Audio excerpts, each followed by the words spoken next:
এখানে 7 নম্বর প্রশ্নটি ছিল যে দুইটি সংখ্যার গসাগু 11 এবং লসাগু 7700, একটি সংখ্যা 275 হলে অপর সংখ্যাটি কত? এই ধরনের অঙ্কগুলো যদি পরীক্ষায় কখনো আসে, আমরা সবসময় এই অঙ্কগুলোকে সূত্রের মাধ্যমে মনে রাখবো। ওকে, তাহলে এখানে আমরা জানি যে শুরু করব, আমরা জানি তাহলে দুইটি সংখ্যার গসাগু গুণিত দুইটি সংখ্যার লসাগু সমান একটি সংখ্যা গুণিত অপর সংখ্যা। ওকে, তাহলে দুইটি সংখ্যার গসাগু গুণিত দুইটি সংখ্যার লসাগু ইজ ইকুয়াল টু একটি সংখ্যা গুণিত অপর সংখ্যা। যেটা বের করতে বলবে সেই পাশটাকে আমরা সবসময় বামে রাখবো। যেহেতু অপর সংখ্যা বের করতে বলেছে, সেহেতু আমরা একটি সংখ্যা গুণ অপর সংখ্যাটাকে সমানের বামে রাখবো। তাহলে এখানে লিখব একটি সংখ্যা গণিত অপর সংখ্যা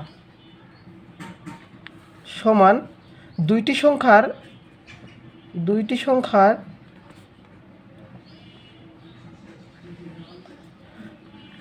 লসাগু গুণিত দুইটি সংখ্যার গসাগু। ওকে, তাহলে এখানে যেহেতু প্রশ্নে বের করতে বলেছে অপর সংখ্যাটি কত, তাহলে আমরা অপর সংখ্যাটিকে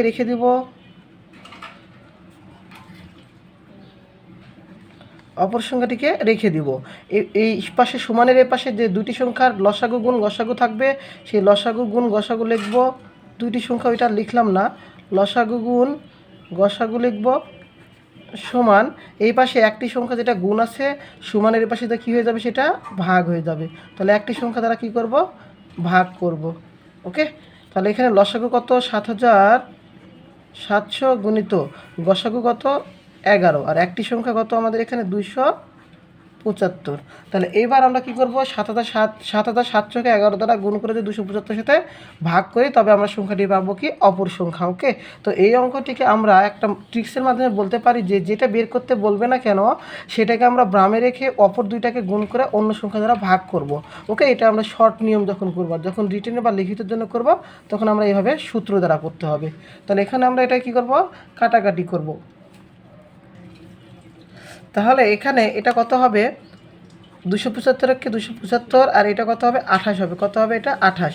এখন 28 দ্বারা যদি আমরা 11কে গুণ করি, 28 গুণ 11 এটা যদি করি, এখানে নিচে লিখি, এখানে না লিখে, তাহলে কত হবে 8 একে 8 2 একে 2, 8 একে 8 2 একে 2, তাহলে কত হবে 8 0 3, 308। তাহলে এটা কত হবে 308, অর্থাৎ অপর সংখ্যাটি কত আমাদের 308। ওকে, এটাই হবে উত্তর 308। এরপর